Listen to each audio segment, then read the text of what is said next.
आज आपको हम इलेक्ट्रोस्टैटिक्स में कूलम्ब्स लॉ के बारे में बताएंगे। कूलम्ब्स लॉ क्या होता है। ये फिजिक्स का थर्ड लेक्चर है, जिसमें कूलम्ब्स ने ये बताया था कि दो चार्ज के बीच में जो फोर्स ऑफ इंटरेक्शन होता है, मतलब फोर्स ऑफ अट्रैक्शन और रिपल्सन, वो डिपेंड करता है चार्ज के मैग्नीट्यूड पर। चार्ज का मैग्नीट्यूड जितना ज़्यादा होगा फोर्स भी उतना ज़्यादा होगा, मैग्नीट्यूड कम होगा फोर्स भी कम होगा। और डिस्टेंस पे भी डिपेंड करता है कि चार्ज को कितने दूरी पर रखा गया है। अगर चार्ज ज़्यादा डिस्टेंस पर रखा हुआ है तो फोर्स ऑफ इंटरेक्शन का वैल्यू कम होगा। चार्ज अगर कम दूरी पर रखा हुआ है तो फोर्स ऑफ इंटरेक्शन जो होगा वो आपका ज़्यादा होगा। तो आइए कूलम्ब्स लॉ के बारे में हम समझते हैं।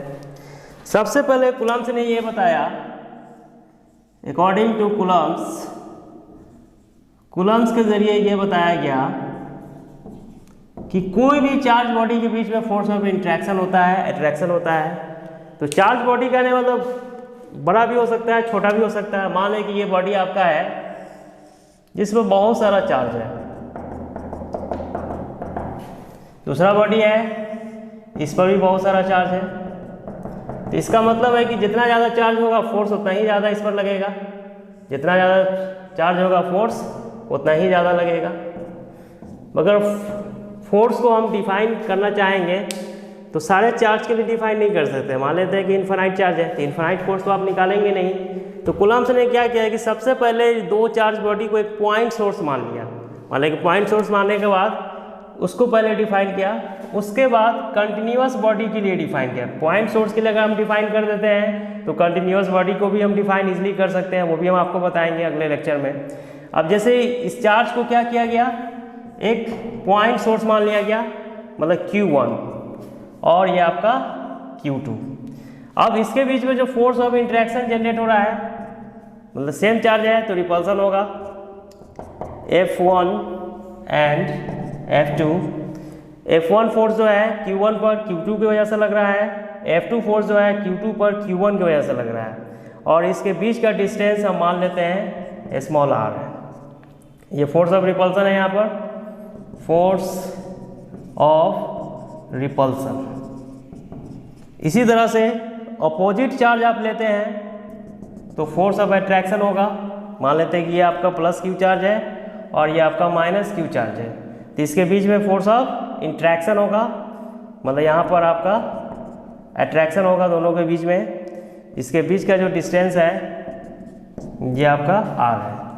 तो अकॉर्डिंग टू कूलम्ब्स के जरिए ये बताया गया, according to Coulomb's law, force of attraction या इंट्रैक्शन भी कह सकते हैं, force of interaction between two charge body is directly proportional to the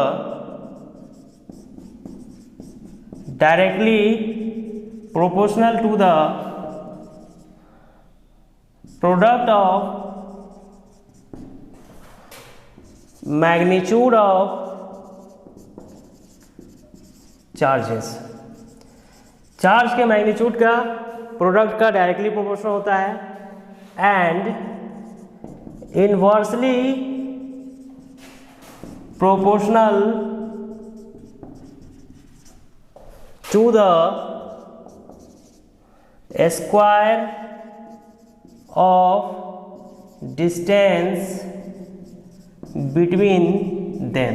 इसके बीच के डिस्टेंस का स्क्वायर का इन्वर्सली प्रोपोर्शनल होता है। इसको हम इस तरह से लिखेंगे, फोर्स जो लगेगा दो चार्ज के बीच में उसका मैग्नीट्यूड जो होता है वो चार्ज के मैग्नीट्यूड का प्रोडक्ट का डायरेक्टली प्रोपोर्शनल होता है और डिस्टेंस का स्क्वायर का इन्वर्सली प्रोपोर्शनल होता है। मतलब फोर्स जो होगा आपका वो Q1 Q2 by r square होता है। इस प्रोपोर्शनलिटी का साइन को हटाने के लिए हम एक कांस्टेंट यूज़ करेंगे जिसको हम K से रिप्रेजेंट करते हैं, Q1 Q2 by r square, जहाँ पर K को हम कहते हैं प्रोपोर्शनलिटी कांस्टेंट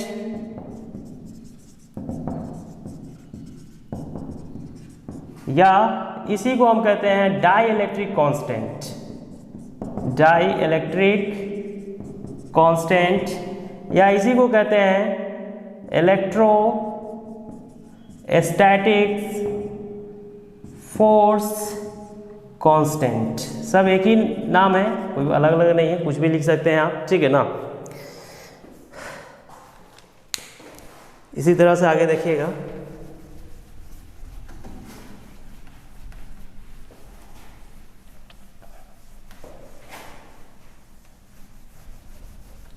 अब इलेक्ट्रोस्टैटिक फोर्स जो है दो चार्ज के बीच में जो लगेगा वो डिपेंड करेगा मीडियम पर भी, कि मीडियम कैसा है आपका। अगर आप फ्री स्पेस में ले रहे हैं तो सिंपली आप के का वैल्यू जो लिखते हैं वो लिखेंगे, परमिटिविटी जो होता है वो लिखेंगे, मगर जब मीडियम में आएगा तो वैल्यू चेंज करेगा, मीडियम के हिसाब से फोर्स का भी वैल्यू चेंज करेगा। तो मीडियम के हिसाब से हम अलग से डाइलेक्ट्रिक कांस्टेंट का वैल्यू निकालेंगे। उसके लिए परमिटिविटी पता करना होगा कि फ्री स्पेस का परमिटिविटी क्या है और मीडियम का क्या है। परमिटिविटी का जो रिलेशन है वो डाइलेक्ट्रिक कांस्टेंट से ही निकाला जाता है। मतलब के को आप बोल सकते हैं कि के इक्वल टू जो होता है 1/4 पाई एप्सिलॉन नॉट होता है। Here epsilon not is permittivity of free space. Free space में अगर दो चार्ज को रखा हुआ है तो वहाँ परमिटिविटी जो होगा उस स्पेस का वो उसको एप्सिलॉन नॉट से रिप्रेजेंट करते हैं। इन SI in CGS unit when charge is kept under free space, अगर फ्री स्पेस में चार्ज को रखा गया है, मतलब हवा में रखा गया है या एयर में, तो वहाँ पर के का जो वैल्यू होता है वो 1 होता है, ठीक है। और SI में जो होता है, इन SI जब फ्री स्पेस में रखा जाएगा तो इन SI वैल्यू ऑफ के जो होता है वो आपका 9 × 10⁻⁹ होता है। अब यूनिट जो लिखना है हमको तो जानते हैं कि फोर्स इक्वल टू के इंटू Q1 × Q2/r² होता है। तो यहाँ से यूनिट लिखिएगा, इसको इधर लाइएगा, इसको इधर लाइएगा, तो ये के का यूनिट जो होगा न्यूटन मीटर स्क्वायर पर कूलम स्क्वायर हो जाएगा, ठीक है। और वैल्यू ऑफ एप्सिलॉन नॉट जो होता है ये वैल्यू होगा आपका, यहाँ से आप निकालेंगे तो के का वैल्यू कितना है 1/4 पाई एप्सिलॉन नॉट। तो एप्सिलॉन नॉट जब निकालिएगा तो 1/4 पाई के हो जाएगा। जब इसको वैल्यू पुट करेंगे 3.14 इंटू 9 × 10⁻⁹, तो सॉल्व करने के बाद ये वैल्यू आएगा 8.85 इंटू 10⁻⁻12।